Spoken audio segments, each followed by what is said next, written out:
Hello, hello. Good morning, good afternoon, good evening, good whatever, wherever, Europe, Asia, America. We're bringing you some Link to the Past Randomizer League Season 4 playoffs. We've got Game 3 of this series between the Spoilers and Go, where these teams, their players, they actually split the first two games of this series. McMonkey of Team Go took down Shady Force in the Casual Boots game, and then Zelga of the Spoilers took down Shkoople in Crosskeys.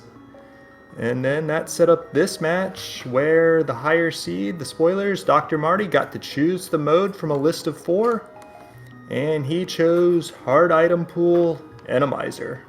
So we're going to be seeing a lot of stuff going around this seed. Rollers, Lionels, Spikes, Beamos, you name it, it'll show up somewhere. And then for Game 4, which is not yet scheduled, the representative from Team Go will get to choose from the remaining list of modes, but that's after this race. In calling this race, I'm Reg, and backing me up on the tracker is the wonderful Structural Mike, so we should be off here in just a few seconds.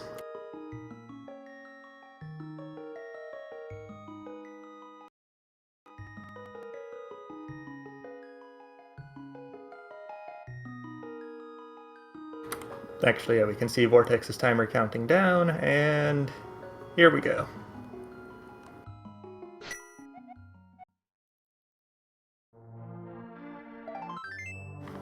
I guess while we're getting started here and we see Reg guards outside of Link's house and Vortex going for an Uncle Start, let's talk about the hard item pool a little bit. Anybody who watched the Link to the Past Randomizer tournament from earlier this year probably became quite familiar with it because it used that item pool exclusively. But it's basically you're limited to 14 hearts, and once you reach the cap for number of heart pieces in containers, they turn into green 20 rupees. Similarly, there are 2 bows in the item pool, the normal progressive bows, but once you find one, the second one turns into green 20 instead of giving you the silver arrows. Swords cap out at tempered. I believe there is no armor at all. I could be misremembering, but I'm pretty sure there's no armor at all. And we've seen absolutely nothing of note in these early checks here.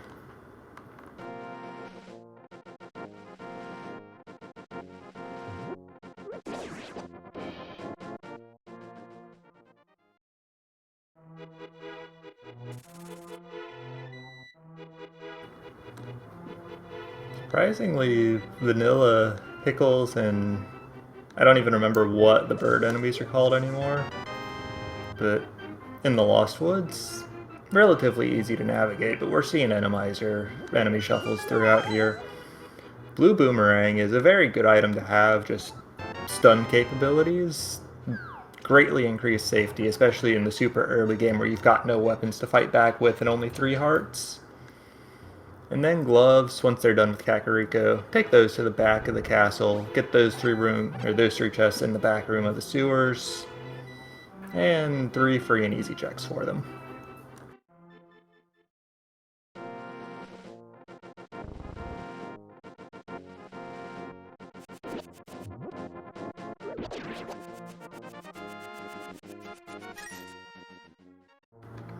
I do see Vortex actually taking the save and quit rather than going to Kakariko without bombs. Tried to go for a 50-50 bomb rock just south of Link's house, didn't get it. In that map check, I saw 5-6 crystals both at Eastern Palace and Tower of Hera, and I think it was a pendant at Desert, but I'm not 100% sure about that.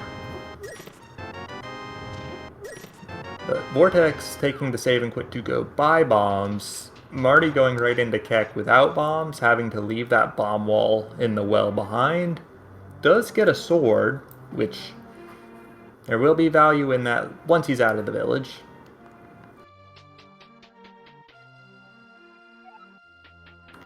And yes, Vortex's map check confirming red pendant at Desert Palace. So very red light world today.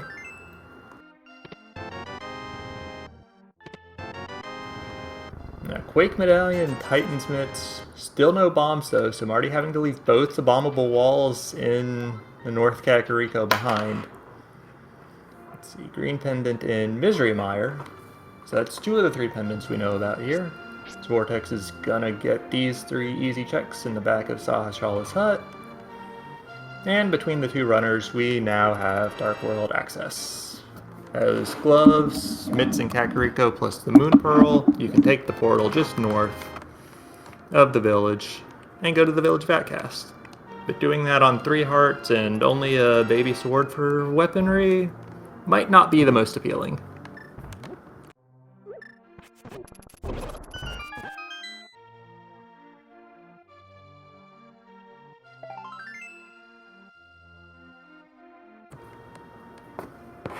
And yes, Chad asking about it, they both got the glove from the forest drop down, and then Marty got the Titan's Mitts out of Blind's hideout. And Vortex getting the shovel and the bug net. Since we have swords in this seed, bug net not super useful unless you want to catch fairies after finding a bottle, in which case it is pretty solid. But shovel will give him an incentive to do exactly what he's doing here, go south to north through Kakariko to easily route that shovel check in and get that immediately. Meanwhile, Marty did not loop back around for those bombable walls that he skipped earlier in the northern village, and is not going for that 300 on the race game. And yes, he also saw Ether Medallion in the library. If we need that, boots will be showing up at some point, but not worrying about that until the boots, because we can't get it before then.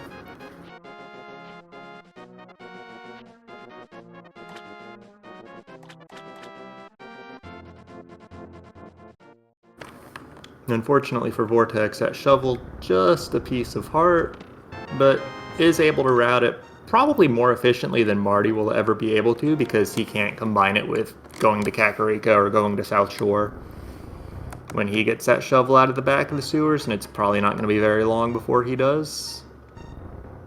So Vortex is going to do the race game here, and Marty's going to show us the new checks at the South Shore.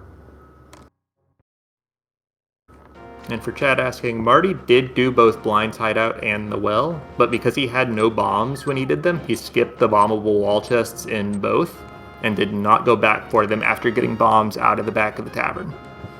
So he left 2 items, actually 3 items. He did not get the bottle vendor either. He never had enough money for that. So he will be going back to Kakariko at some point, probably for those. Also, sword, very nice for handling these enemies. Just are they show up like in Ice Palace, and I think maybe in Mire once, I don't. The Randomizer loves putting those little dark rat-like enemies everywhere, and they're just kind of hard to deal with.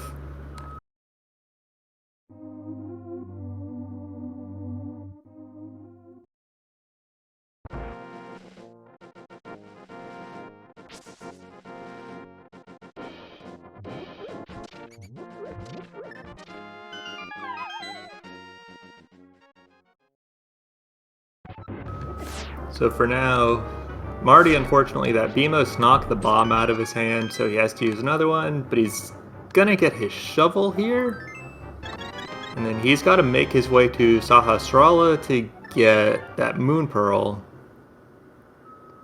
and then he'll have a fair few more options.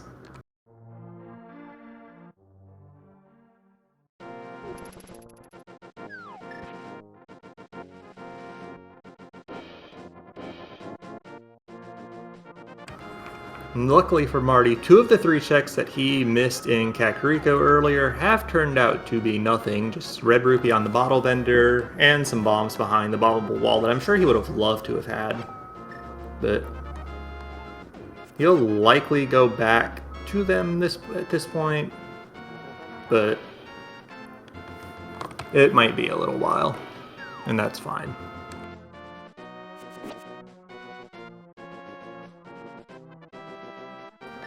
Also, shout out to Drosy in chat saying that we have Chaos Boss Shuffle properly enabled this seed. That has been... We've seen some Randomizer seeds for the League recently that did not have that when it was supposed to.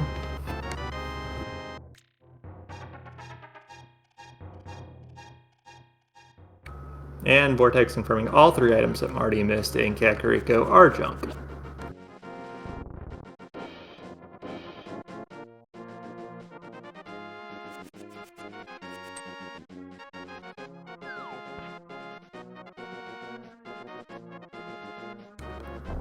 Chaos Boss Shuffle just means all the bosses are random. There's... Okay, well first let's talk about, there were Green Pendant, Misery Mire, Pendant, Turtle Rock, which we already knew the Misery Mire Pendant from talking to Sahasrara earlier, but we could potentially be looking at no Cane of Samaria needed this seed.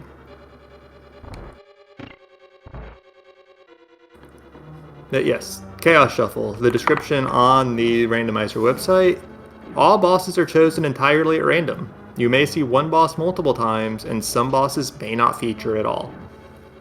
Now there are a couple limits on a couple arenas, specifically the ones you fight Moldorm in, both in Tower of Hera and Ganon's Tower, have some limits on what can appear there, just to not break the game.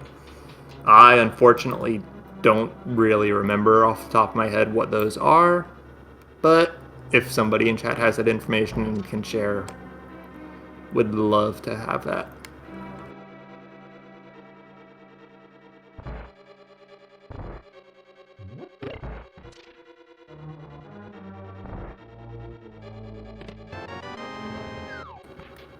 Vortex got that chest in the middle of Skull Woods, but was waiting for either the Death Warp or the Wallmaster out, and since he almost got the Death Warp, just taking the death for a heart refill.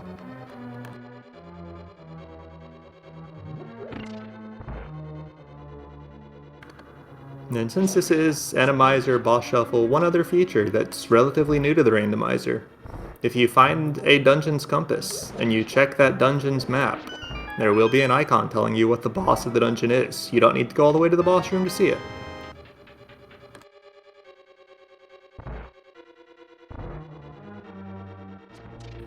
But I don't think we've seen the compass on either side for either of the dungeons these runners are in, so I've not gotten to show that off yet.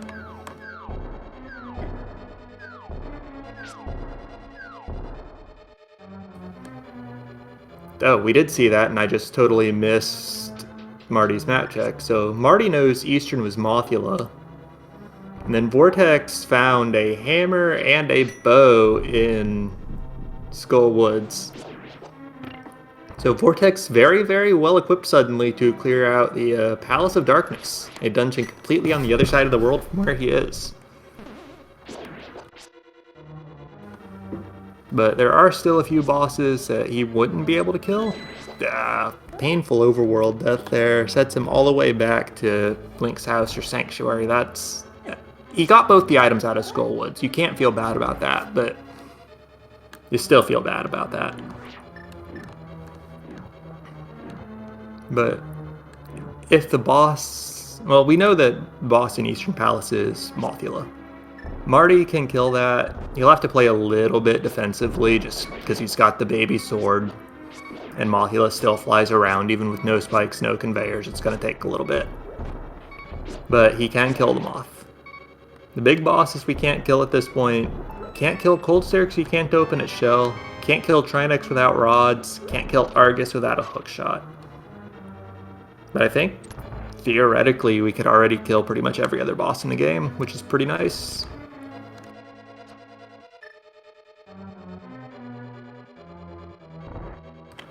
Vortex taking the save and quit to Hype Cave, getting a bottle, an ice rod, and a good chunk of cash out of it. So, definitely a cave worth visiting. Not something that was crucial to visit immediately.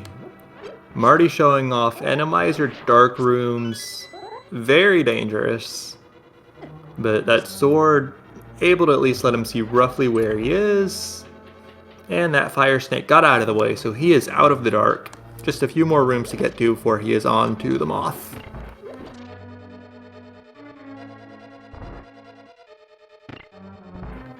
And then some of these rooms are actually less annoying, less dangerous than their vanilla versions, just because the the enemy shuffle was fairly generous. And we've seen it already, but bombs kill High Nox in one. I guess we didn't see it here, but Marty did show us earlier in the vanilla big key room. Bombs kill those High Nox, the bomb throwers, in one hit as long as they're your own bomb. Otherwise, they are quite tanky.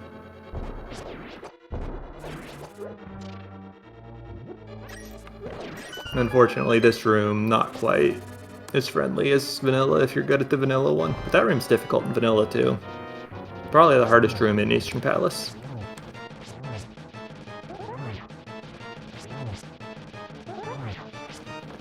The Moth outside of his arena, not super difficult.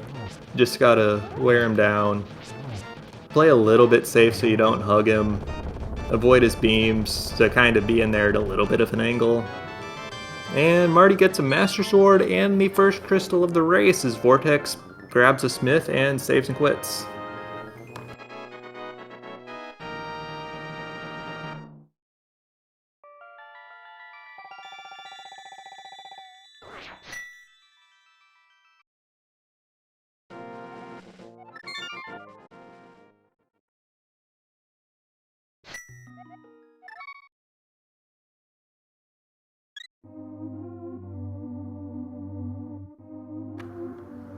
Now Vortex is actually, he's going to turn in this Smith here, but has no real easy way to get to the purple chest.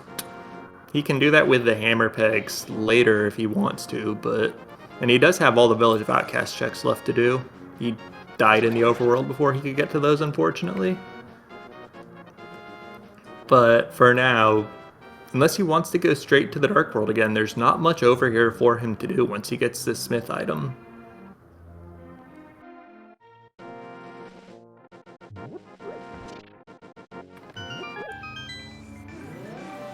Looks like he does probably want to go to the Dark World, though. He's going to use the mitts rather than the hammer to actually get there, I would imagine. But he can do exactly what oh, there's a sick kid turn in.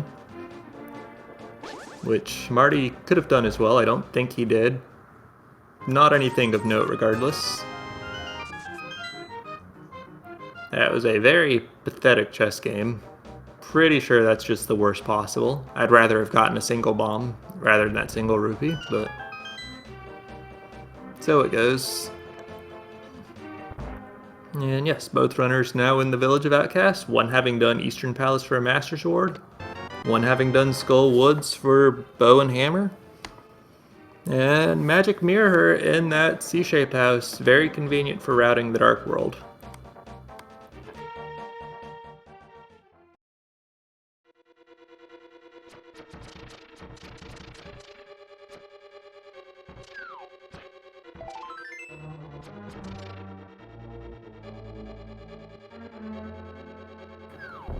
And back of Thieves Town, quote unquote, doesn't exist. You don't have to go pick up the Maiden in Randomizer. The boss is already in the boss room. And I missed that map check, unfortunately, to check what the boss actually would be. But Marty knows what the boss is. And we'll see if he goes straight in there. Oh, it's blind. Vanilla blind. Except with blind already starting in the room, you can't just use the normal pattern to get the free 9 hits. You have to, he starts a bit higher up and it's a bit different. So, a bit unfortunate, but I don't think either of these runners are going to struggle particularly with it.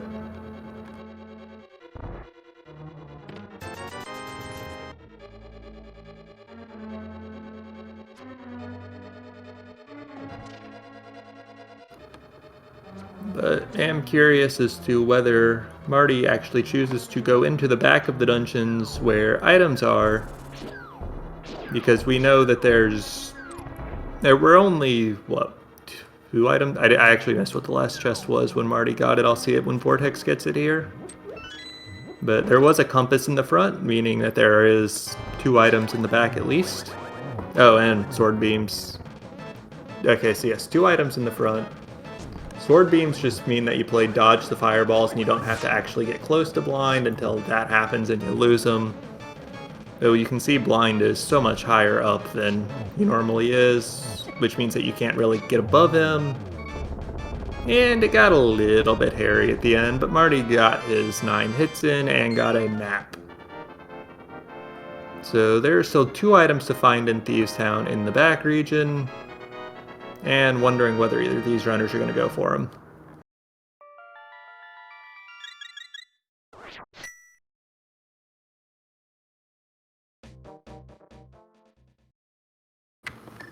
Okay, so Marty's going back in. Vortex is getting his blind fight. He doesn't have the Master Sword. He hasn't killed Mothula in Eastern yet, so no sword beams for him.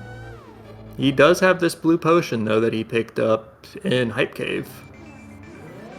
So he's got a health refill to make up for the more dangerous fight, and blind down at the bottom. Honestly, probably the better place for him in this pattern, except now he's back up at the top.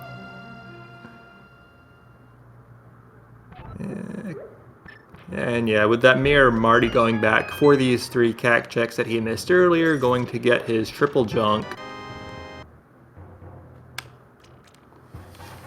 And that's gonna be that for him.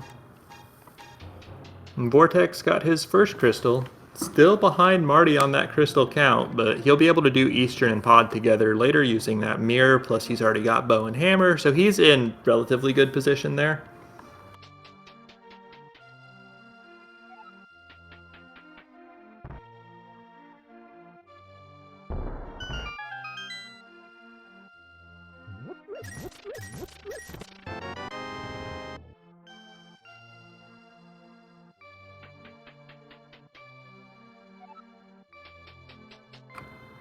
Now here Vortex headed over, purple chest hammer pegs, set this up earlier with the smith grab that he did, and just gonna knock down no boots, means he's got to do this the slow way, and those little black running enemies down near the bottom may try to get in his way when he's down there, but shouldn't be a big issue.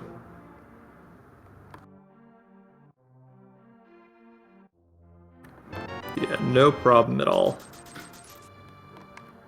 But a lot of nothing there. Now he's going to walk the purple chest over so that he can at least get the cave south of the Haunted Grove on the way, and then go turn in that purple chest after that. Now the question is, will Marty go into Skull Woods here? We know there's 2 really, really valuable items in there, but looks like he's not going for it. And he's going to grab the smith and... Okay, never mind. I lied. He has to do the dig game first, because you can't do the dig game if you have a follower. Both smith and purple chest count as followers because they follow you. So he's doing the dig game first, then you're going to grab the smith, then turn it in, grab the purple chest, do hammer pegs, loop that around to Hype Cave, and turn in the purple chest. Which is pulling him very far away from Skull Woods, which is pulling him away from that bow and that hammer.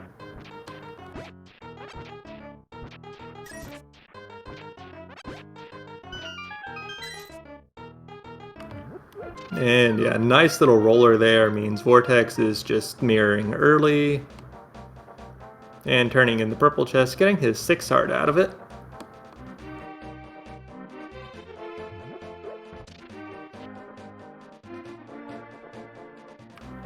In chat asking about leaving the purple chest to do the dig game, you cannot do that. You can completely lose the purple chest using the mirror and then do dig game, but you have to walk all the way back to the ruined hut here to get the purple chest back after doing that. Purple chest is a follower and is, by the game's, like by the code of the game, it is considered to be following you as long as it's not, as long as you've picked it up and have not yet lost it by going in somewhere that just resets it like a mirror portal.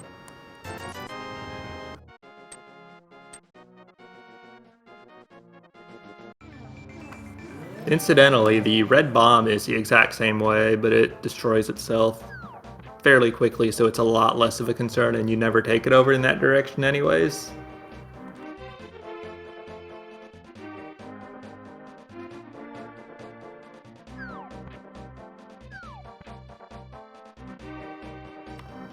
Now, Vortex giving us actually the 23-minute mini Moldorm cave check by just mirroring over from the Dark World.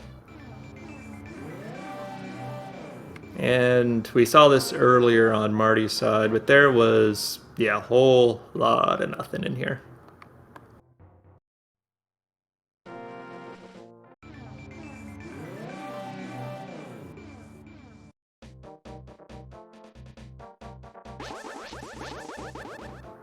Also, a nice little quirk of Randomizer that I love seeing in action.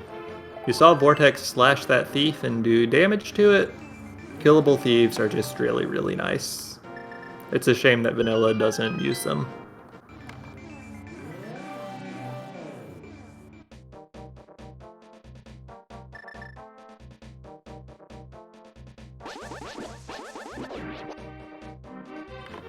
Ice Rod Cave here. I can't even remember if Marty did this earlier.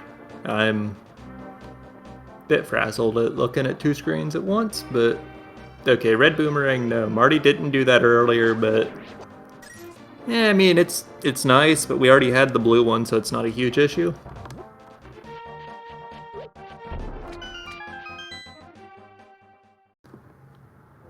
Marty gotta get his Ice Rod, his second bottle out of Hype Cave here, which pretty convenient to have. Free blue potion, never gonna turn that down.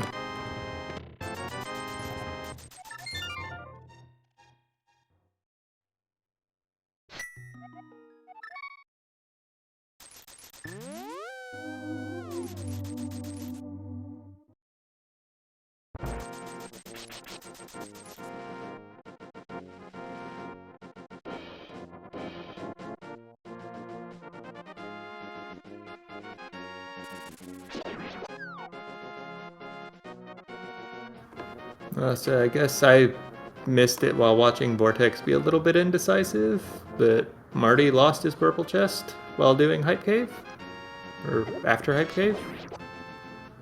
I unfortunately didn't see that. It looks like Vortex wanted to check the Lumberjack probably before going up Death Mountain here.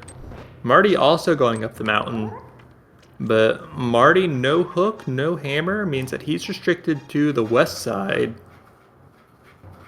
Okay, so Marty saved quit, forgot about his purple chest. Little tragic there. It's just something he'll have to go back to later. But right now he's going up the mountain, only has access to the west side. Vortex has the hammer, gonna be able to get everything on the mountain outside of Hookshot Cave. And if Hookshot's on the mountain, he'll even be able to get that. I guess there's also the Ether Tablet. But Randomizer Dark Rooms, a lot scary. Vortex learning that. Marty got through though, so.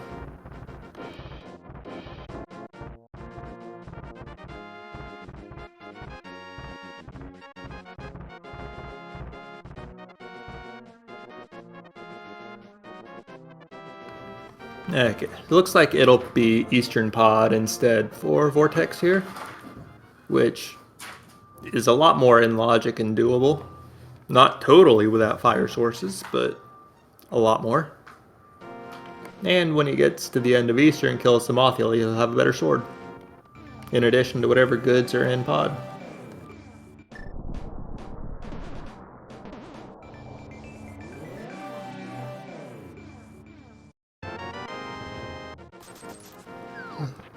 Unfortunately, nothing of real note on the west side of the mountain aside from potentially a Tower of Hera Crystal. But no hookshot, no fire means that if the big key is in the basement, we're kind of locked on that too. Yep, here's the big key, so we're good on that front.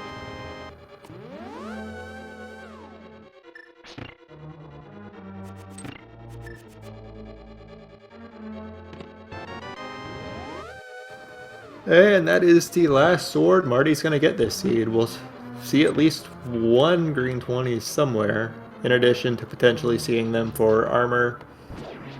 He doesn't have bow yet, so he won't see them for silvers, but very well equipped at this point.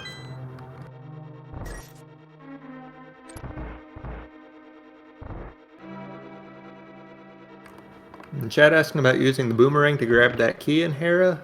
Grabbing the small key with the boomerang works, grabbing the big key does not. So he had to flip the crystal switch to get inside.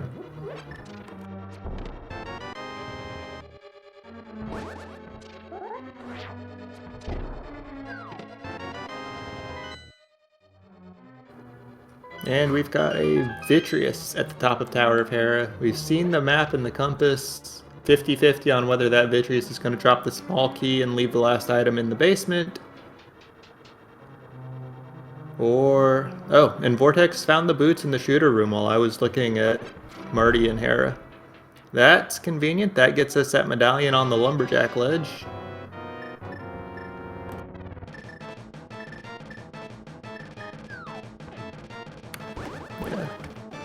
And for chat asking about it, may not be as familiar with the league structure. The way that we got this hard Randomizer mode with the league playoffs is that Marty, as the higher seed, got to choose the mode for this race out of 4 different modes. The options are Ambrosia, which is inverted with Assured Sword, Big Key Shuffle, and boss is guaranteed to have items. There is Swordless, which is exactly what it says. There is Hard Randomizer, which is what we're seeing here. And there is Hard Map Compass Shuffle, which is the same hard item pool we're seeing here, but with maps and compasses shuffled everywhere in the world instead of limited to their dungeons. So Marty chose Randomizer for this race. And then actually for Game 4 between these two teams, which is confirmed to be happening with each team having 1 win at this point, whoever represents Team Go in that race will get to choose from the remaining 3 modes. And then Game 5, if necessary, is going to be a co-op cross keys. Co-op retro cross keys. I'm not super familiar with that mode, but I've heard it's fun.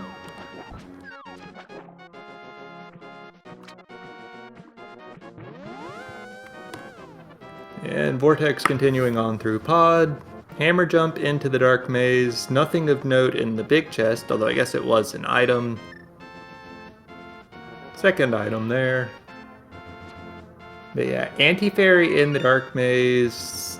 Looks like it's not actually in Vortex's way, so very good. Marty, okay, so that's Bombo, so we know all 3 medallions now. We know where the flippers are. Gonna have to turn those in at some, or that mushroom in on Vortex's side to get those as well.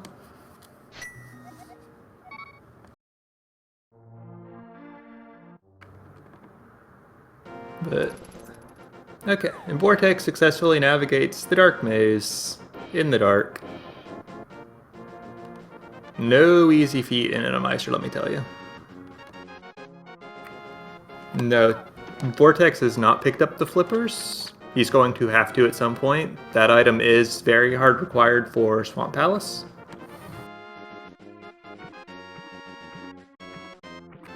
Yes. Medallions and Randomizer, going back to that topic since Vortex did find Bombos, and we do see actually a Vitreous in Palace of Darkness as well. But medallions and Randomizer, very, very useful as long as you have a sword to use them, because they are very good at wiping out things even that you cannot see or that can be quite frustrating to see. And especially with the turtles in the Palace of Darkness famous turtle room being shuffled, you pop Bombos and you likely clear that room without having to worry that much about it.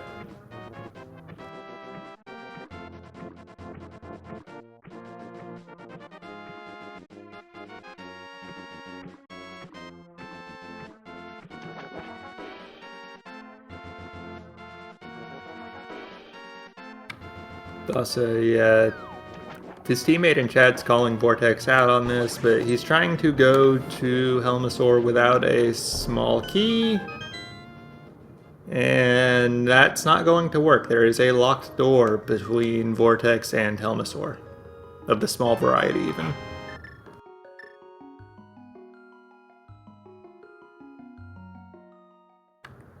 And in fact, Vortex is going to run into it in this room, this next room, after watching this wall move. Also, Marty with very good presence of mind there to recognize 485 rupees after doing Ice Rock Cave. Open that rock, grab 20, suddenly he can afford Zora.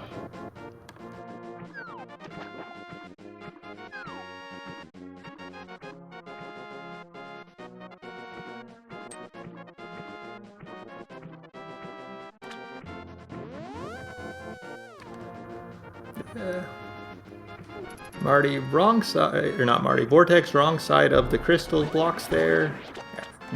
After hitting the crystal switch the first time. And now he's hitting the key door and cannot proceed.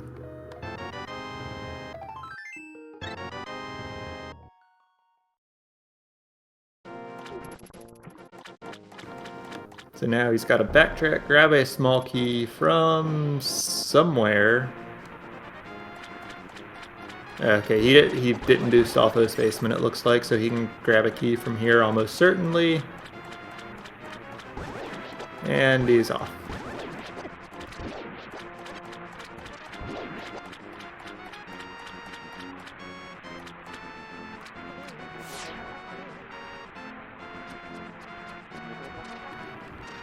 Oh, actually off to do Eastern Palace first, it looks like.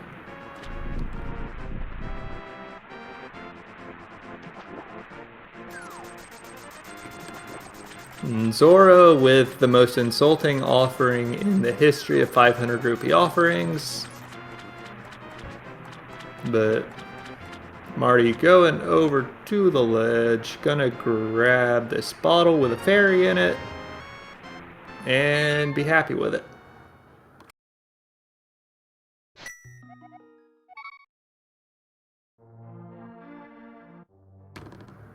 And yes, Zora gave Marty one single solitary rupee in exchange for his 500. It would be funny if it weren't so sad. But as it is, it's just really sad.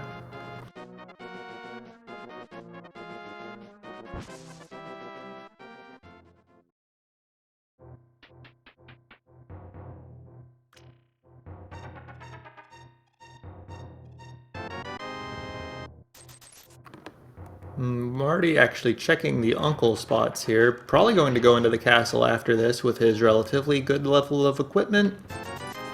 And I think Vortex did both of these uncle checks to start the seed. But yeah, it's kind of unfortunate because we know that there are two very big progression items for Marty just sitting in Skull Woods, but he has no interest in going there.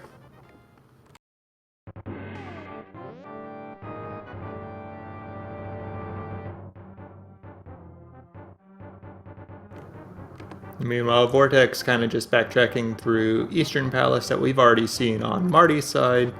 He'll get his Master Sword once he kills the Mothbill at the end, but not really anything else to note between here and there. Especially as long as these dark rooms go smoothly, which he's showing off the use of the Bombos medallion to do so.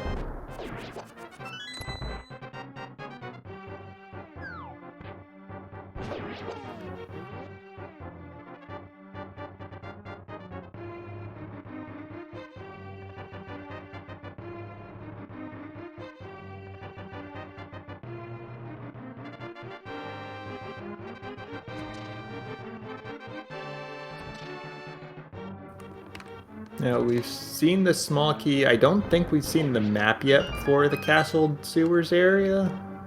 So hopefully we don't see that. Of course, we see it, which means that there is an item in the Dark Cross.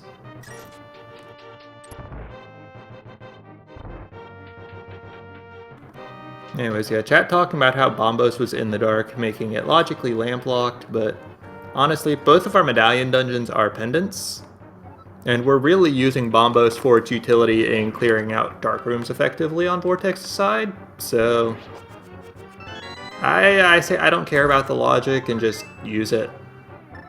It won't kill the fire bar or the fire snake, unfortunately, but kills everything else in here. Now he's just got to find which one dropped the key, and there it is.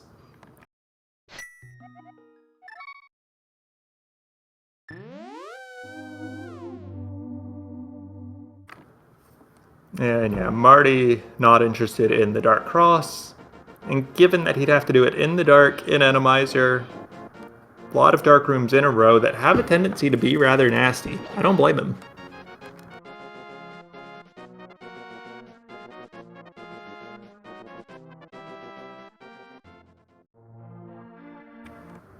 Good use of that bomb there on Vortex's side to snipe the High Nox. And again there, yep. Unfortunately though, that last one not being very cooperative for him, he might just kill it conventionally with pots, yep. Thrown pots still do tempered sword damage, which is still pretty nice. Now here, Marty finally going to Skull Woods, going to get his bow and hammer for his trouble. And Vortex gonna use that fairy he caught a couple minutes ago. But that is the dangers of hammering while facing north, people. You don't do it. Do it while facing down, or better yet, sideways.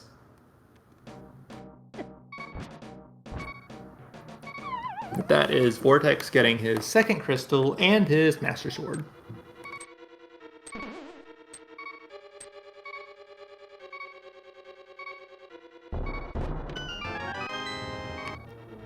And that's Marty getting both of his items out of Skull Woods. Would expect to see him route over towards the Graveyard Ledge after this, since he has the mirror. But we'll see. Actually, no, there should be... No. Did Marty check Pot Prison? I guess he did and didn't get a key. That's unfortunate. No small keys in the front of Pot at all? Or, I mean, in front of Skull Woods? And Vortex escaped having to do that because he did the middle first.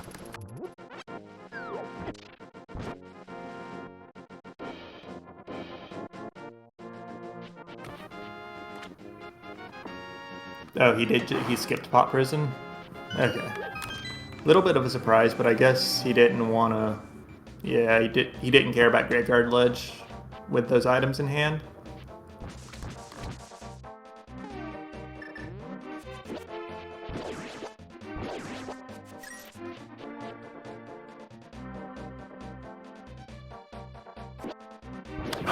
Yeah, Marty in relatively good shape, as long as his now very isolated Graveyard Ledge check doesn't bite him. Oh, he's actually farming the stun prize here, the blue rupee stun prize. He needs 100 rupees. He's going to buy a big red bomb, take it to the pyramid, and then probably go to pod afterwards.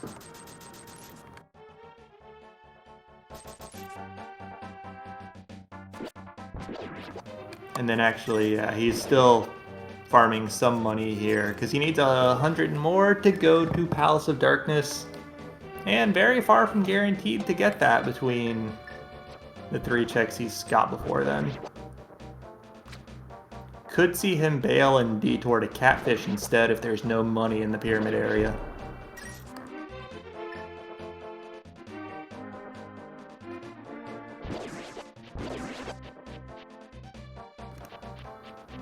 Meanwhile, Vidi on Vortex's side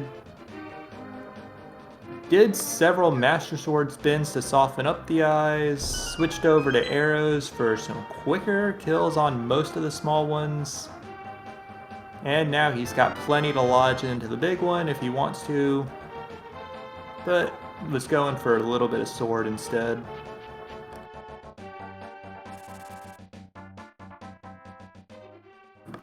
And that's Palace of Darkness cleared out for Vortex. That actually evens up the crystal count.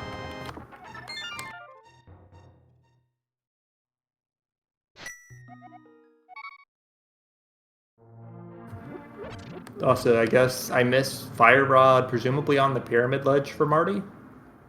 I was looking at Vortex's Vitreous fight and did not see that. And yes, boots in Palace of Darkness, which Marty has great incentive to go to now that he's got both the bow and the hammer that were in Skull Woods. So he'll probably have no, he's going to Ice Palace. I thought he was just taking the route through the lake to get to the eastern area, but no. He's following the hammer to ice instead.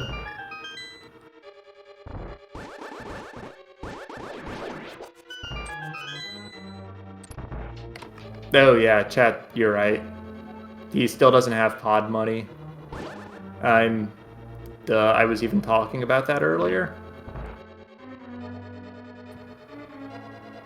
So yeah, if he finds pod money in here, he might still go to pod afterwards. But yeah, this is still a crystal that he can fully clear. It is a little slower than you would like to expect without being able to use the icebreaker tech. And I missed what that boss was, unfortunately. Marty has quicker eyes than I do.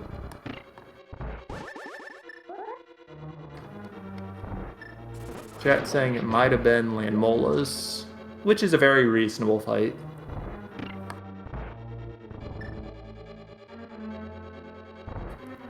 Actually, at this point, the only boss that Marty cannot kill is an Argus.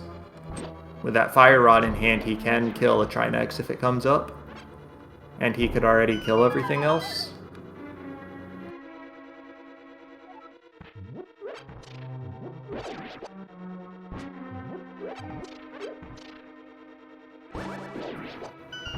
Actually, yeah, since Samaria, Flute both not needed this seed, Marty only needs hookshot for go mode as long as the Ganon's Tower big key isn't right side. And Vortex going to be in the same situation as soon as he gets to the pyramid ledge. So that Samaria could be a really interesting wrench in things once we get to Ganon's Tower if it doesn't come up. But until then, well, until then we don't need it.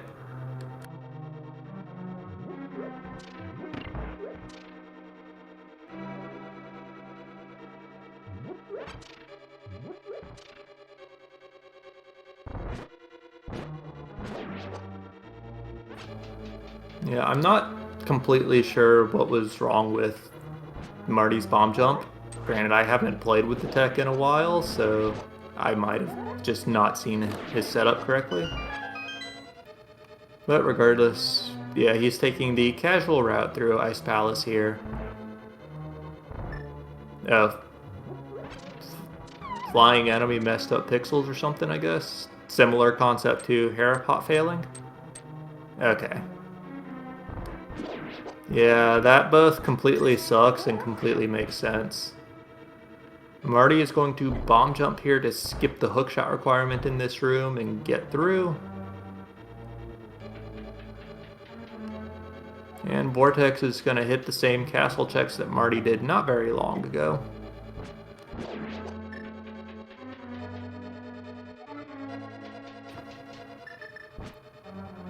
The Ice Palace bomb jump, still very, very useful to know just for seeds like this where you're in Ice Palace without the cane. But understandably a lot less used and a lot less practiced ever since Icebreaker kind of came to the forefront of Ice Palace routing.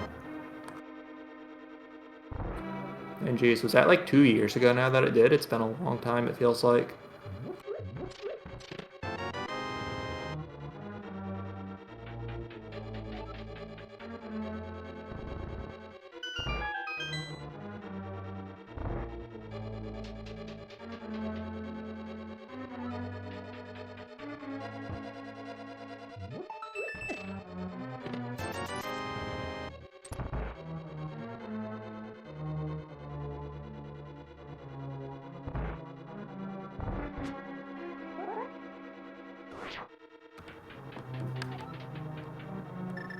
Now, let's see. Marty is through everything here.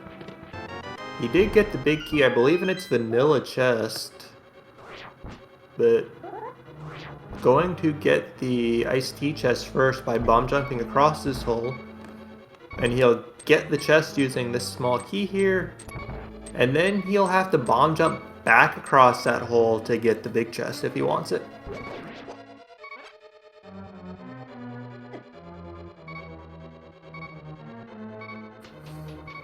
And Vortex, with his fire rod in hand before he goes to the castle, going to have a significantly safer time trying to navigate these dark rooms.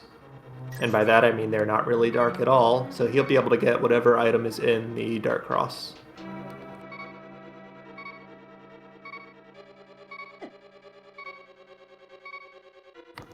Heart container, which not required, but definitely nice in some of these situations we've seen.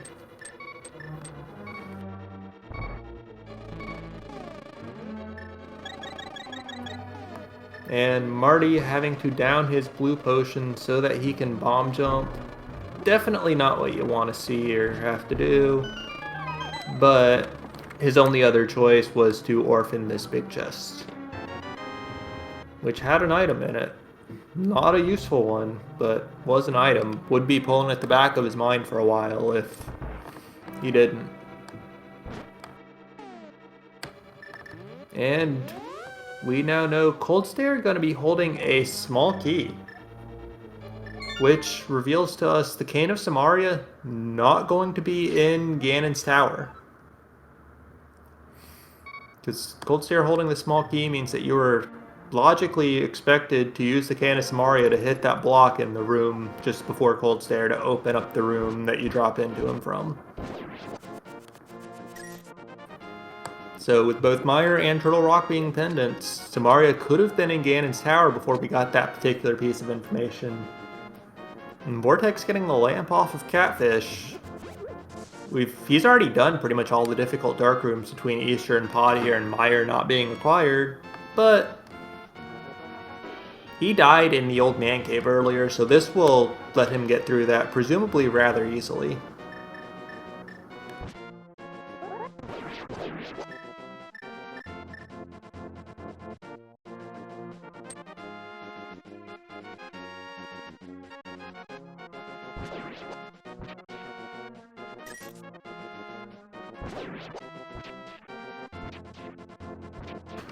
And Marty in the very unenviable situation of digging for pod money. He needs 38 rupees, so 220s will do him.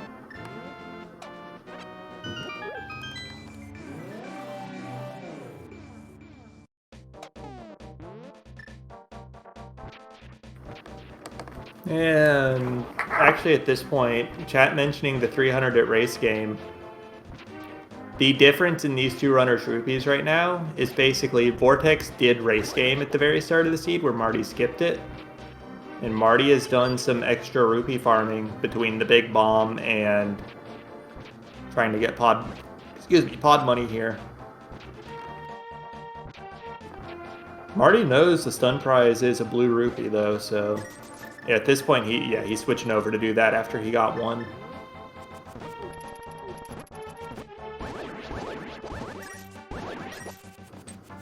Because that's a relatively quick 15 right there. So he just needs to find and stun one more enemy, and he'll have his money.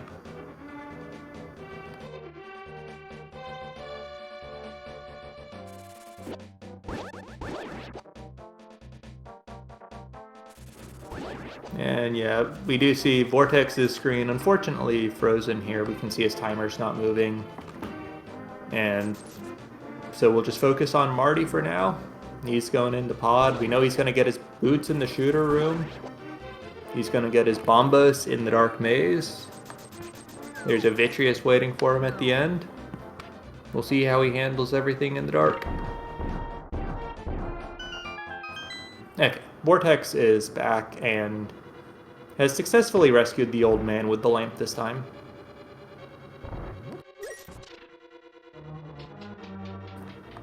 So Vortex actually going to be able to even up the crystal count. Well, actually no, the crystal count's already even. It's the difference of Pod versus Hera.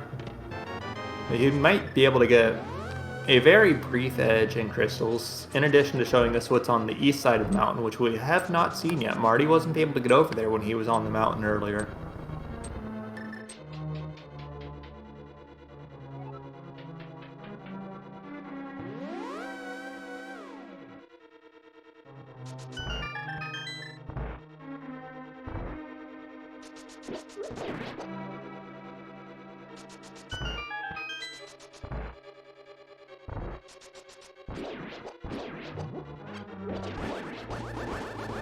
I guess first though it is going to be Hera for Vortex. And honestly, I've already forgotten. I remember that the boss of Hera had a 50-50 to drop a key or an item, but I already cannot remember what he actually dropped. Feels bad.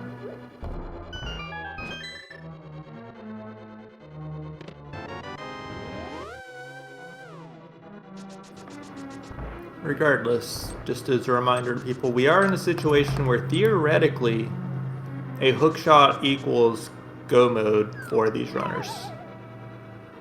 However, as we've seen on Marty's side, Ice Palace puts a huge kink in that because Cold Stare has a small key, which means logically you need Samaria for it.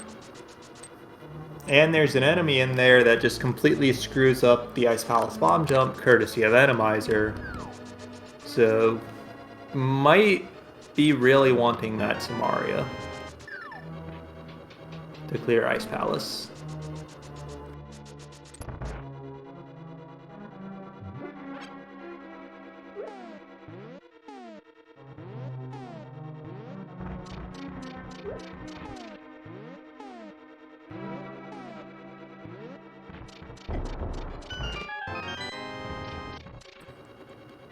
For now though, Vortex almost to the top of Hera. Gonna get rewarded with his crystal, and we'll see if he goes back in for the basement afterwards. And Marty in the dark maze here. Let's see if he navigates it as smoothly as Vortex did without the lamp. I think he is. Looks like he is to me. Looks like he's not having any real difficulty with it at all.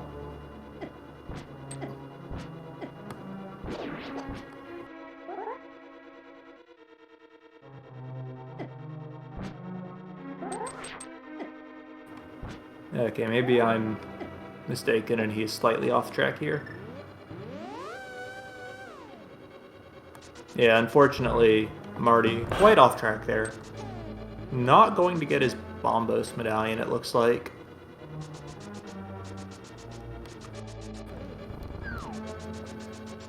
And chat saying that Vortex can hover the Ice Palace bomb jump if he wants to, which... Oh, he did get his Bombos, okay. Maybe he just mirrored out to save the key, then my attention's been split, I'm sorry. This anti-fairy, rather inconveniently placed for trying to actually cross this bridge. Vortex showing us East Death Mountain though.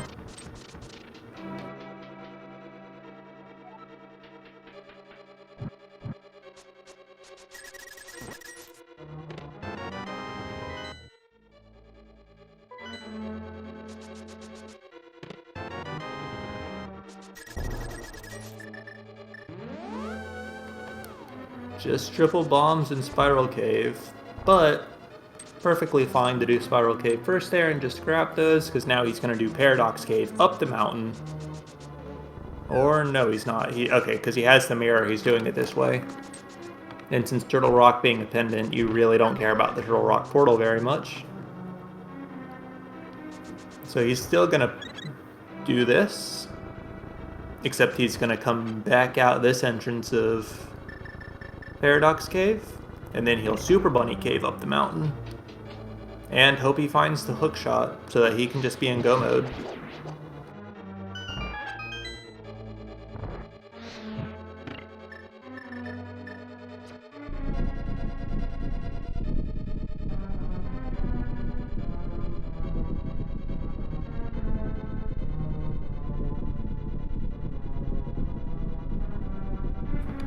Oh, so it looks like Vortex getting a bit messed up by sword beams trying to kill that one Igor. It's just the book in Paradox Cave so far. Okay, no, there's the hook shot. Vortex is in go mode, and I think he knows it. Just grabbing that last chest is a just-in-case thing. But I would be surprised to even see him do Super Bunny Cave at this point. Actually, no, I guess you still want the Cane of Samaria. Like, you don't want to just leave it sitting there. Just in case you need it for Ganon's Tower. Because there is still roughly a 1 in 4 chance you need it for the big key there, either in Tile Room or in the Compass Room.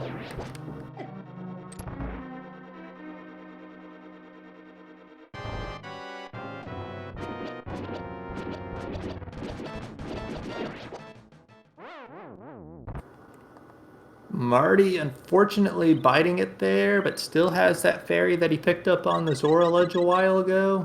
So just using that to play aggressively. And Vitreous without his goo, not quite as threatening. Although it does mean you can't damage boost it.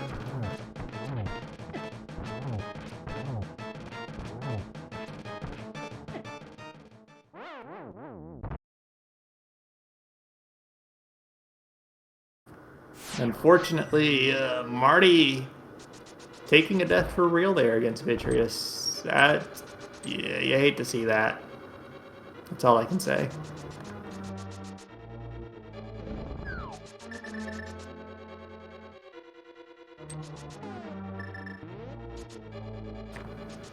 On Vortex's side, though, I assume that we see Skull Woods and Swamp before Ice from him. Swamp, probably see him skip left side, get the easy chests, just in case Kane is there. And that just kind of maximizes the chances that he has Kane going into Ice Palace to make it a little bit faster. You can do Icebreaker and just not have to worry about anything. And then obviously Kane before Ganon's Tower would be ideal. And yeah, here's going to be Swamp Palace for Vortex.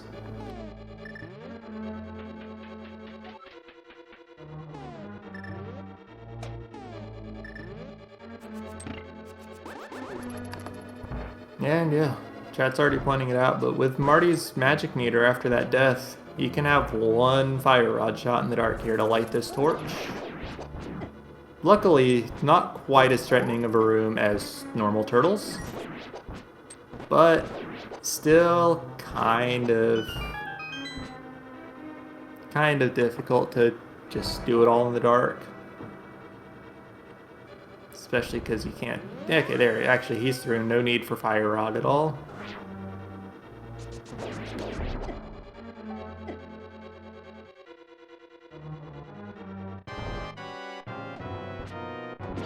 So yeah, actually I said earlier that you can't damage boost Vidi without his goo, and that made it... But he was still less threatening. Yeah, I might take that back, actually. Because what damage boosting lets you do is not get hit by the small eyes for some ungodly amount of damage. And instead you just take the one fixed target damage from the goo. And that's kind of what killed Marty earlier.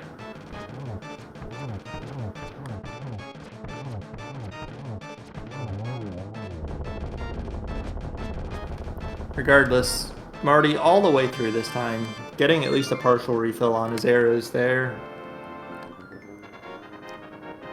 And Vortex opening up Swamp Palace after checking the Bombos tablet for absolutely nothing.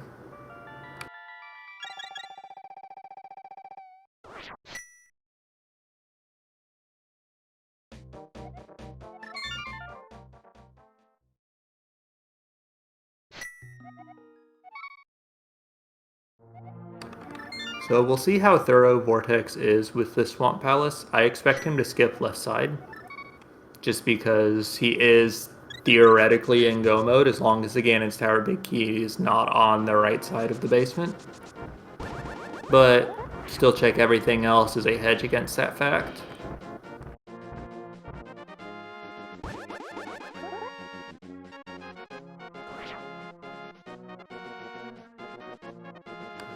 No, so I guess Vortex only being on 2 hearts here, that's a little bit spooky in some of these rooms with some of these enemies that can come up. But for now, just gotta power through it.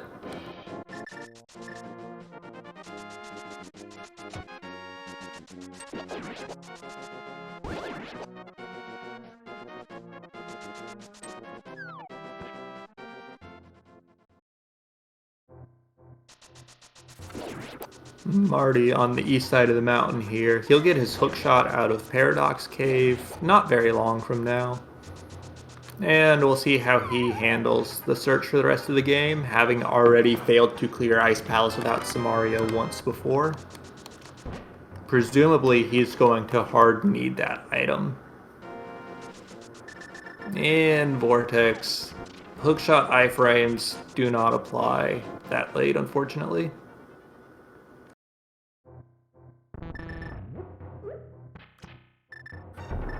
We do know for Marty's Samaria hunt, luckily, cannot be in Ganon's Tower, cannot be behind Ganon's Tower.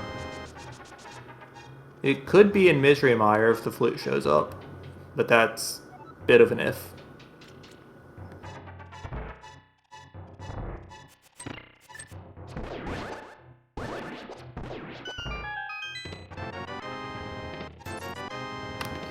And there's Marty's book that we know probably leads to absolutely nothing. It could get us in the Desert Palace if the... Well, okay, never mind. Book good for absolutely nothing, this seed. But now that Kane could be in the Vanilla Misery Mire.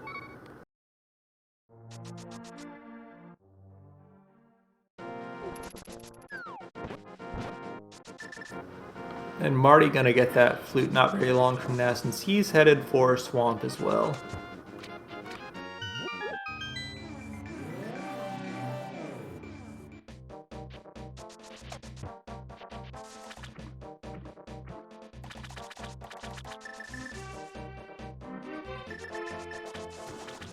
Now we've got Helmasaur here that Vortex is done hammering the mask away from. 3, 4. Easy clap.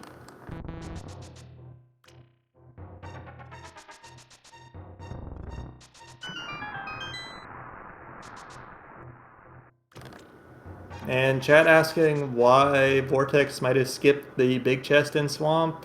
That would be why.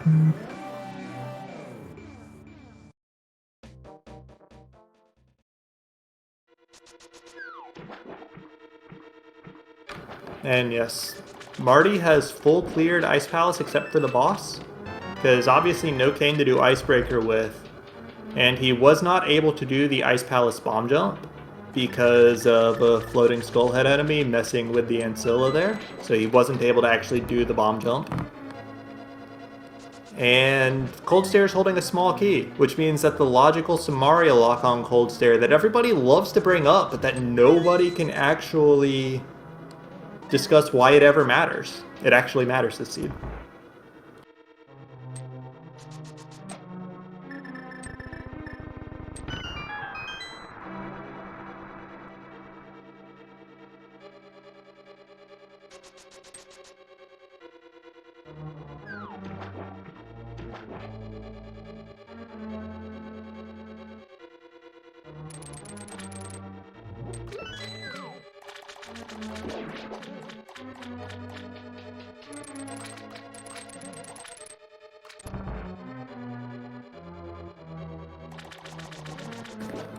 Now we do see Vortex over here in Ice Palace, so he's presumably going to clear it out. Chat's been saying that he can hover instead of having to do the bomb jump, so he'll probably be fine here.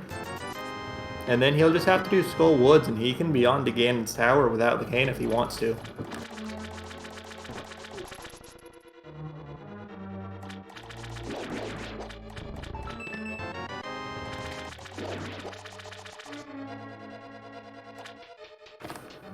And Marty with that flute out of the waterfall room, well, that opens up the mire area in the Desert Palace. He can search for the cane.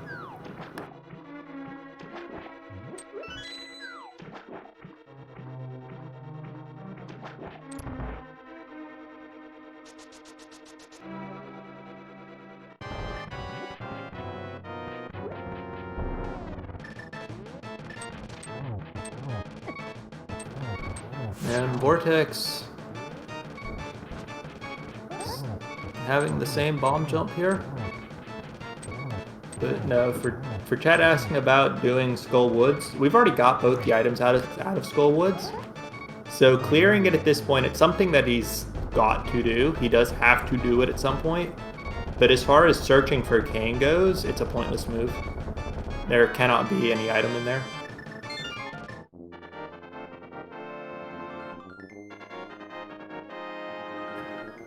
Yeah, and there's Vortex just...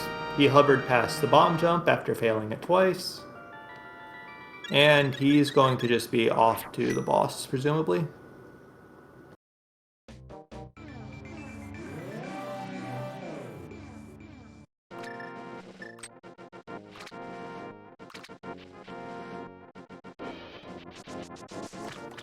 And yeah, the biggest make or break factor at this point is the location of the Ganon's Tower big key. If it's on the right side of the dungeon, which means if it's in tile room or it's in the compass chests, those 4 chests, then Vortex is going to have to find that cane of Samaria. Marty going to have to find it, presumably anyways. I don't have any idea if he can hover that Ice Palace bomb jump or not. But he didn't have the boots when he was in there the first time.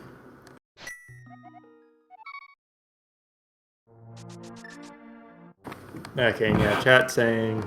some people have been asking if he could. I have no idea if he could, but Marty can't hover it, so he's going to have to find that cane. Which could, if the Ganon's Tower big key requires it, give him an edge.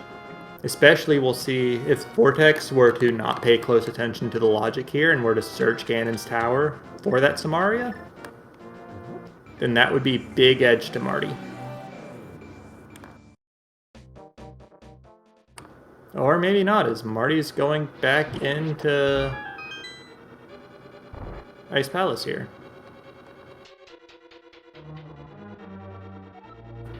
Also, yeah, actually, chat brings up a good point. Vortex be searching Ganon's Tower for the big key regardless, which will overlap with any hypothetical cane search in there. I'm silly. Yeah, just, I don't know. Words. I'm good. I don't know.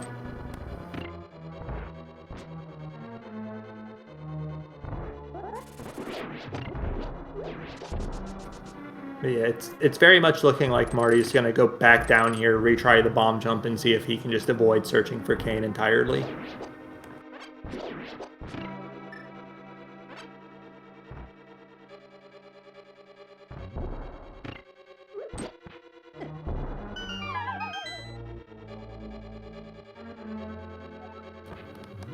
Vortex is activating his flute. May as well do this because he had to come back to this region to clear out Skull Woods anyways. I call it a basically meaningless clear earlier. But he's on 6 crystals now. That is his 7th. He does have to do it. May as well do the flute while you're here before you head up to the Dark World, just in case. And yeah, chat again talking about searching for cane and GT. That goes back to what I flub talking about earlier. If you're searching Ganon's Tower, like, they're both going to be searching Ganon's Tower. If the big key happens to be on the right side, they're going to be searching Ganon's Tower on the left side for the big key. They're not going to be looking for the cane specifically. Unfortunately, Marty here, I don't know what he's intending to do. He's checked all the chests in this dungeon. He's missing a key that's on Cold Stare, so there's really nothing he can get to. Oh, I guess was he just getting the refill to retry the bomb jump again?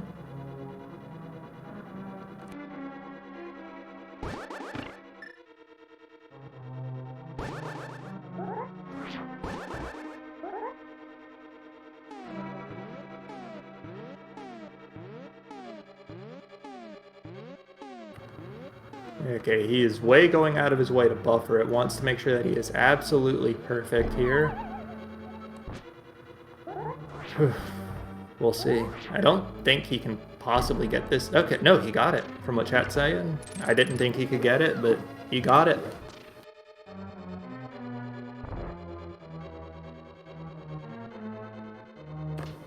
Okay, so Marty is suddenly back in pretty decent shape again here. The only real downside here is that he's still got to finish this dungeon where Vortex is on his way to 7th crystal already. So definitely put a bit behind here. But doesn't have to go spend the time in the overworld searching for Samaria.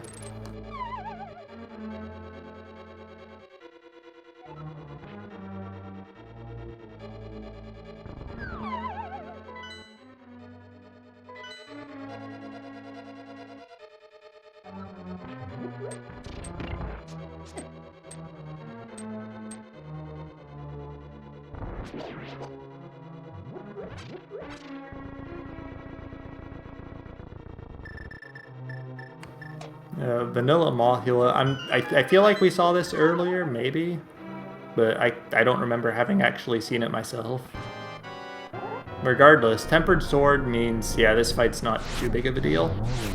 Poke dashes work really well against him as long as you actually get the dash, so it's not just a poke.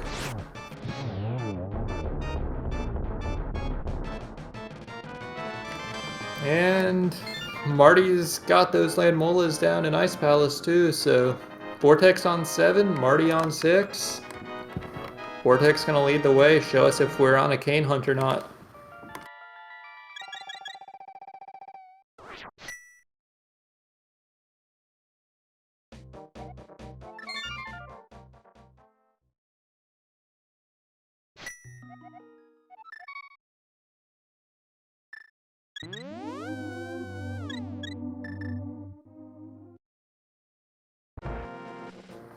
And for chat asking, cane is potentially needed for Ganon's tower because in the so-called Hope Room, the first room on the right side with 2 chests, there is a switch under a pot that you have to use Samaria to hold down.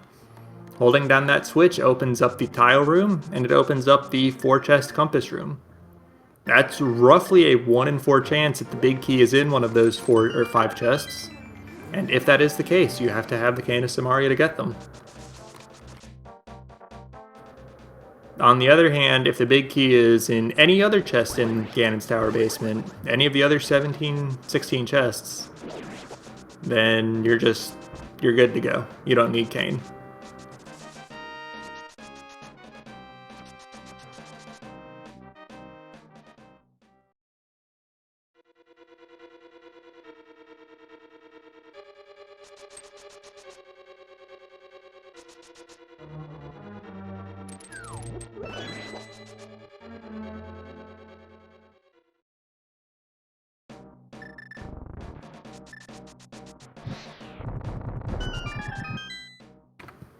And here we go. Marty entering the back of Skull Woods just as Vortex is opening up Ganon's tower with this overly long and totally elaborate cutscene.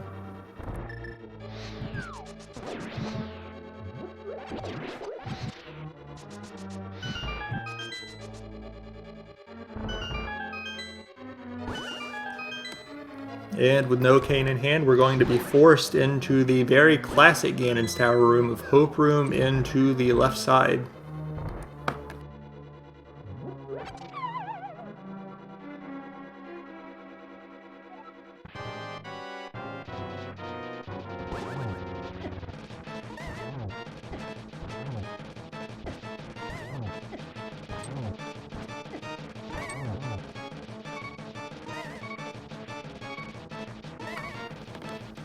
Little bit unfriendly giant spike there, but Vortex has no trouble navigating it, and we're through to the Stalfos room. Marty, did he have a fairy? No, very unfortunate for him.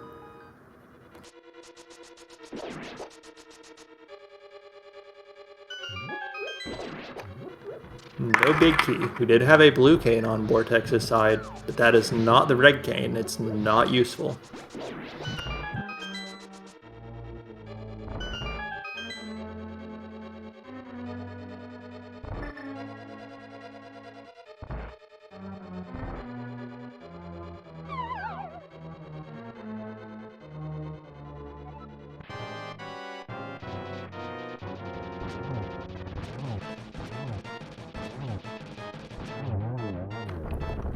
Next up, we've got one check here in this Fire Snake room.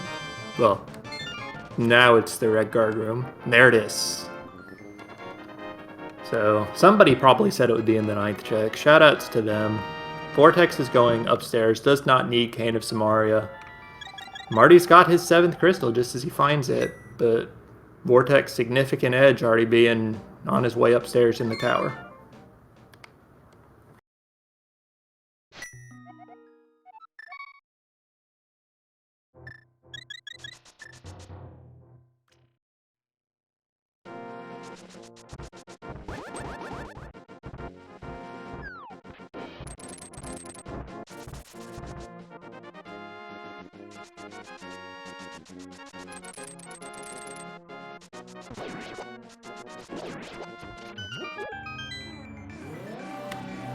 And this room, unfortunately, lagging a bit with the anti-fairies and the other enemies. The rock shooters. Feels a little bad, but we're through it.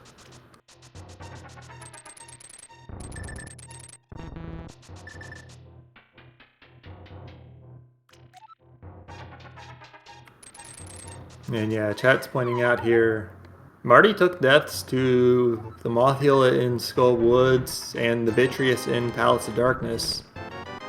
And unfortunate that those happened. Those are most, if not all, of the time difference between these two runners at this point. So outside of that, it's been quite close.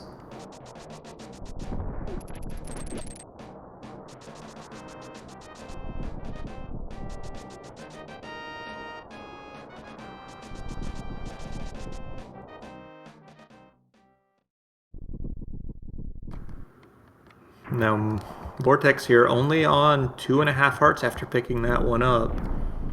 Think he's got multiple potions, but it is kind of a danger zone here.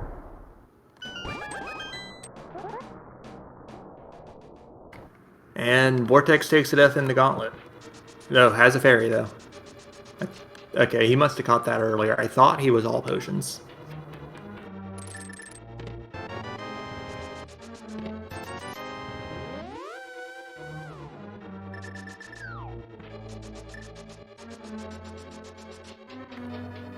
Here is our first Argus of the seed.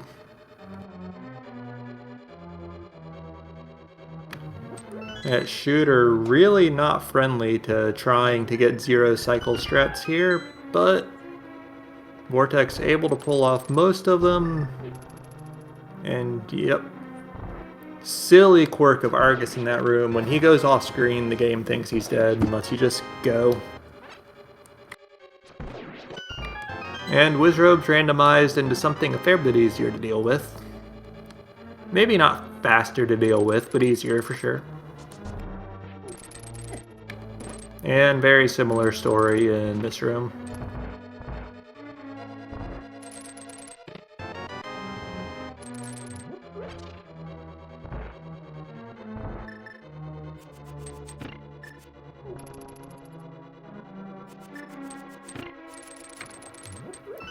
Red Igor inhabiting Torch's room, but Vortex plays around him pretty well to get those first 2 lit, takes the fall in order to get back to start to light the 3rd and run down to the 4th.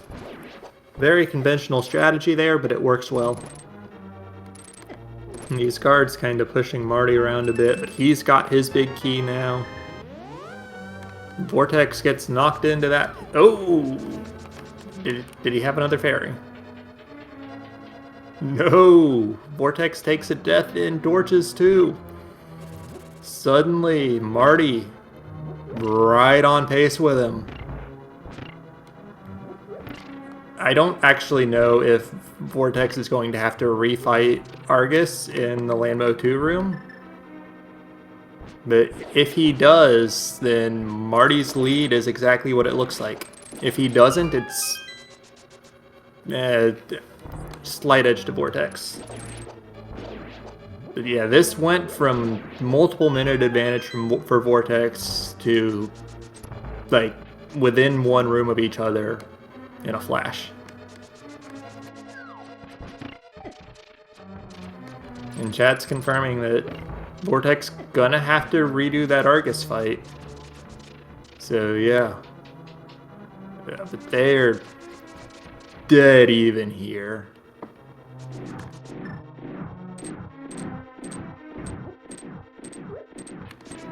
And both going for the refill room too. Marty's thrown bomb finds its mark, Vortex's doesn't. So couple extra seconds there. And then Vortex needing an extra swing of the net to get his captured fairy. So we'll see who plays this gauntlet cleaner. Marty with a few seconds edge heading into it.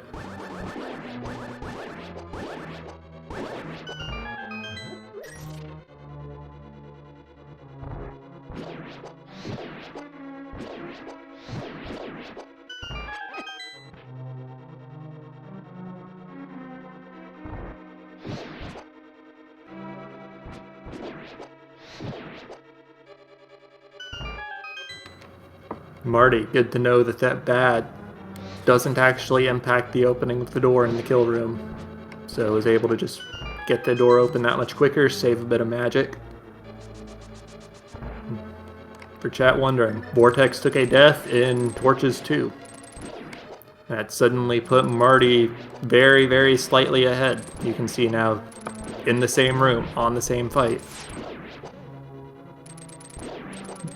Didn't really gain or lose any significant amount of time in the gauntlet on either side.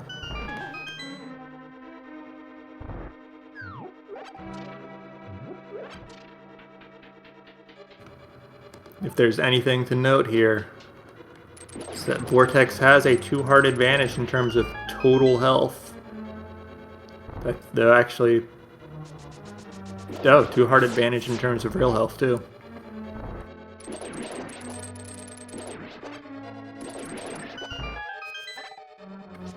Like, not anymore, but they are neck and neck.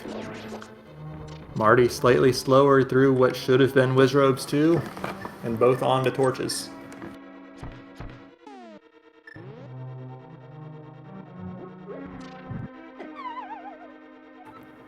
Marty takes a fall there, only having lit 1 torch. But both of them just really struggling here. Vortex has the advantage because he didn't have to wait for that torch to go out. Marty has to wait a second, and that's gonna put Vortex ahead by a hair.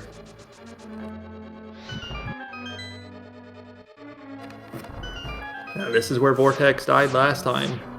That little spark knocked him into the hole, and then he got 1.0'd.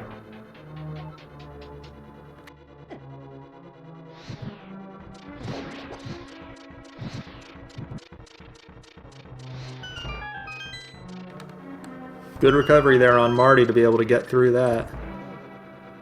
And they are back to even. And yeah, they both have 1 fairy. They both took the safety room in Ganon's tower. Both got 1 fairy out of it. And then used the other for a health refill. Vitreous in the Moldrum 2 arena. 3rd one we've seen today. Vortex just hovering it. Marty has to kill it.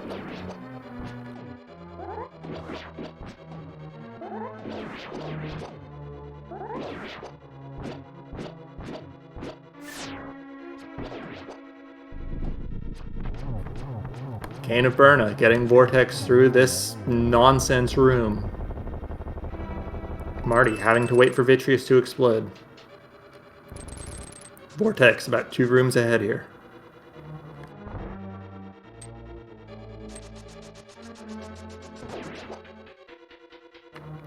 Only a single on the first cycle.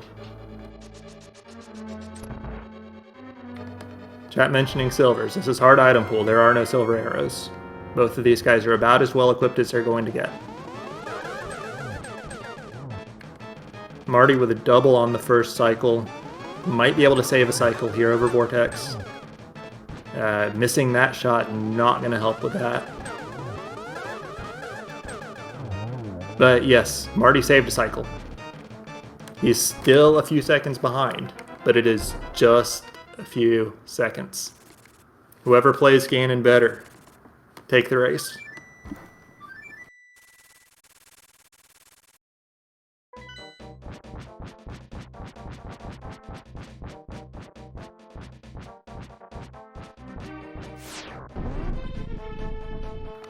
And remember, this is not the vanilla game. Both runners gonna get the same Ganon patterns.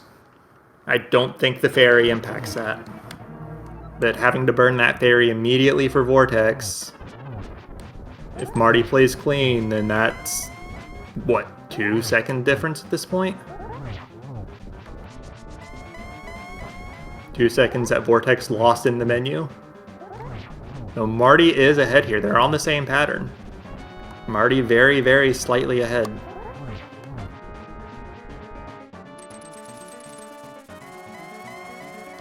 Vortex burning the potion, not having his fairy anymore. But Marty did not get 1 cycle there. Vortex did. The Vortex back in the lead by a nose.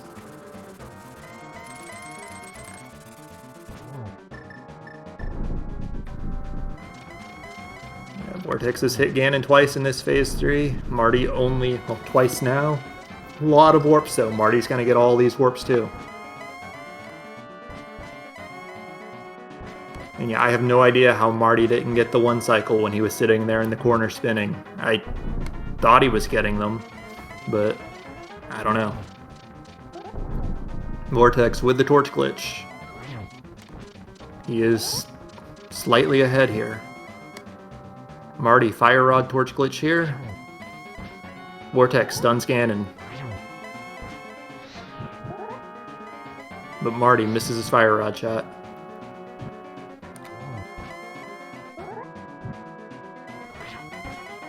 This is one hell of a race to come down to at the very end. Lots of twists, turns, both runners taking deaths, both runners struggling throughout, both runners playing surprisingly well at some points and handling the Randomizer. But it's coming down to Ganon spins, both of them on phase 4 here, getting their silverless hits in, and that's going to be it. Vortex has it. All he's got to do is cross the bridge. Marty still needs another, I think, 3 hits. No, I was wrong. 1 hit. But that is Vortex crossing the bridge first. 1 hour, 29 minutes, 54 seconds. And Marty crossing the bridge right after. 1 hour, 30 minutes, and 1 second. Whew. What a finish. GG's to both runners. That was crazy.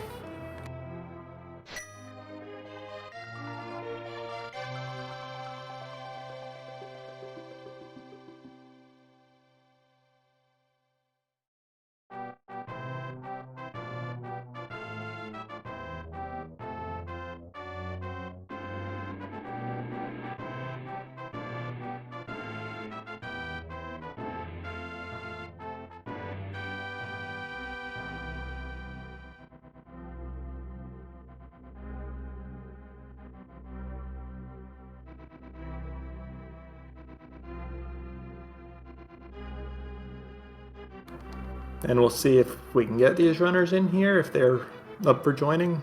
Talk about that a bit.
And I've got both Marty and Vortex in here. GG's to both of you. Congratulations, Vortex. Yeah, congrats, Vortex. Yeah, big props GG's on that Marty. win. GG's. Oh, hang on.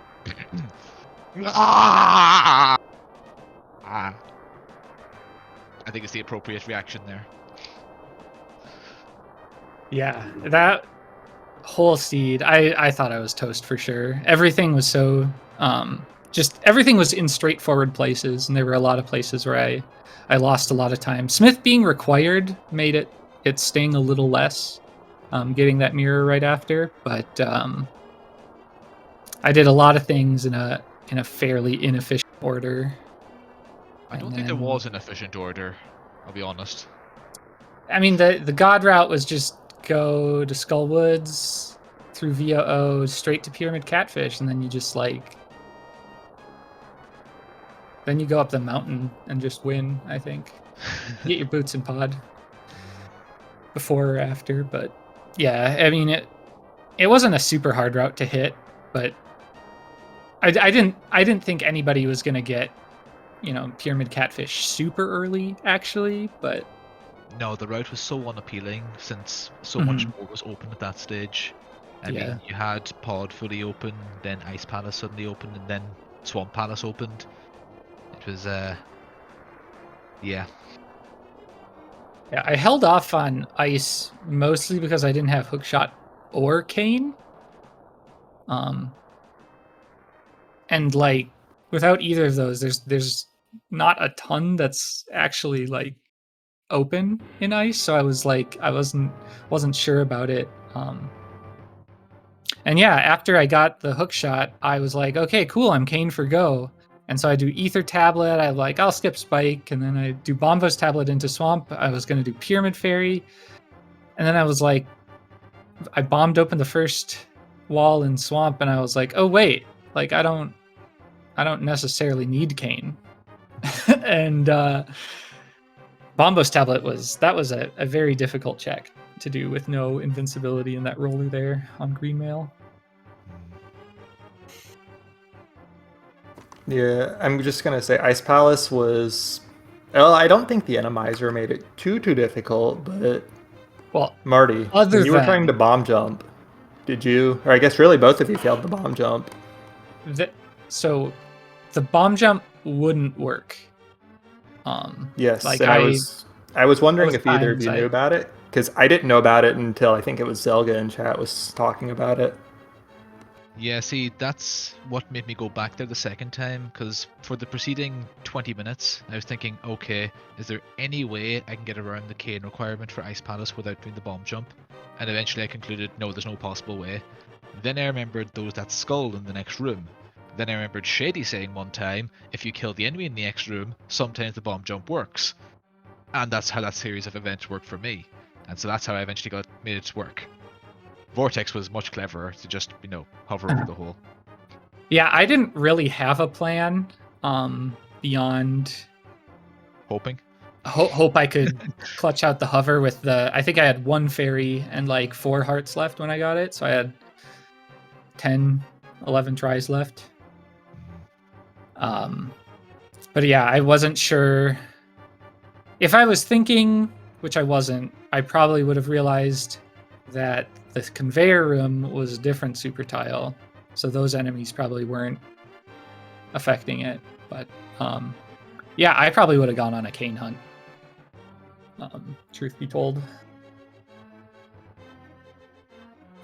So, Yeah, I think we were kind of expecting Marty to go on one and just wondering how that was going to impact Ganon's tower. Then it just turned out not to. Yeah, there was always the possibility that the big key was going to be locked on the right side. That was always in the back of my mind. yeah, I realized I was in GT mode with the wall bombed open, and I was like, should I even check this? And I was like, well, it's already bombed open, I might as well. But after that, I just did the stuff in the back on the way. I was gonna do Swamp Vanilla and skip Diver Down, and then I died, so I got a fairy refill so I could do Bomb Diver Down. Yeah, just lots of adventures, and then Pod felt really bad, but apparently not as bad as it went for Marty. So hard to complain about that one. As much as it pains me to say it, I died was kind of a common theme this seed. Fairy is also a common theme. So good on the bug net being there relatively early. The bug net, I suppose that was kind of it could have been a savior if I was cleverer about getting a fairy, but yeah, I think I was just overconfident in bosses that I had been quite good at in those random rooms. Although Visi and Pod, that really threw me, because the arrows just weren't working, and then he came forward and it all went to hell for me. Whatever, but maybe the spikes must have negated the arrow hits or something. Yeah, I'm not. Vidi with the arrows is very weird. Like phase 2, I didn't even go for arrows until he was like halfway down the room. I just stood on the back wall. It was that's a tough fight. That arena, any arena with spikes where the boss wouldn't expect like where you wouldn't expect them, is it's a tough play to make. I'm just happy that we didn't get Ice Trinex required. It might have been there, but because through all my practices, that's the one thing I didn't get, and my plan was just hope I still have safeties by the time I get there. Yeah, even Ice Viti I'll take over Ice Trinex. That's just a nightmare. Oh, absolutely. Well, and in hard item pool, it's just so much worse because like I consider Gold Sword to be like borderline required for Ice Trinex. It's not like actually required. I've seen people do it without, and you just have to be so much more careful. And on Green Mail, it gets even worse. Yeah, it's a lot tougher to do quickly and efficiently. Mm-hmm. So, is it too soon to ask about Game 4 for you guys? Like, if either of y'all are willing to share who's playing it, what we might be looking forward to for a mode, that sort of thing, if you know? I haven't really discussed it in depth, really. Yeah, we've talked about it. You know, like we were thinking our approach might differ based on whether we were up or down. But we never really talked too much about what that approach would be in either case. So we'll have to talk it out. I know. Shady said he's out of town until Friday, and he has to play one of the last two. So we might be waiting a bit on that, and so we have a little time. It's basically one person on each team plays Game 4. Go's representative chooses the mode from that list, and then everybody who wasn't in Game 4 gets to play Game 5 if it's needed. We really want that Game 5. Yeah, we do. I won't lie, that mode sounds like a lot of fun. I haven't gotten to practice it yet, but and we did a round or two, and yeah, it's full on, but it's just so much like more fun than like your typical entrance, just because it's much more talking, much more communication, much more teamwork. It's really interesting, yeah.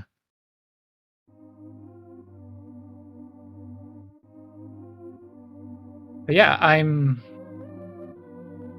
looking forward to Game 4. I think the discussion is that I will probably not be playing Game 4, but it hadn't been set in stone or anything, so that's probably Scoople or McMonkey, but unsure.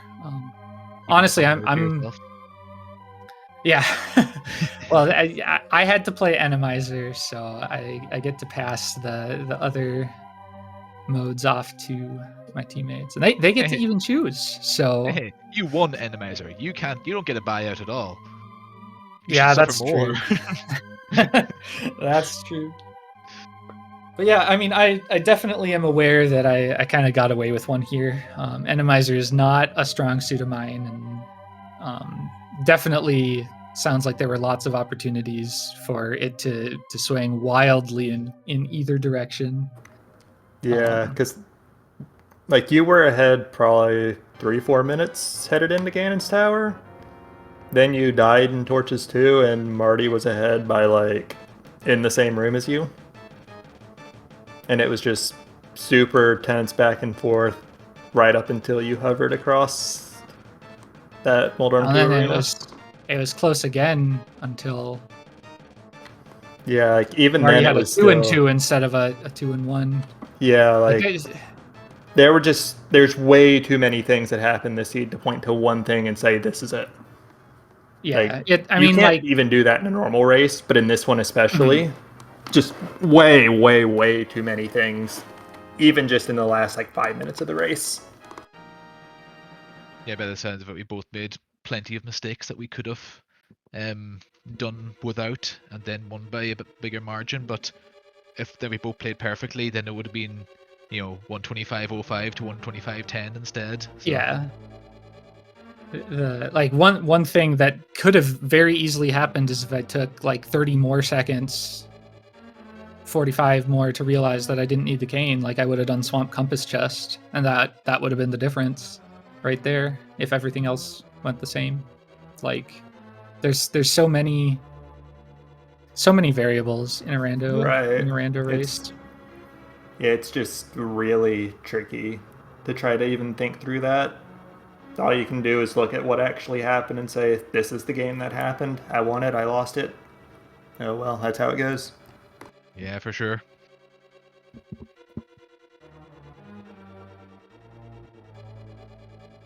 But yeah, GG's again to Marty. This is like, in my opinion, the scariest team in the league.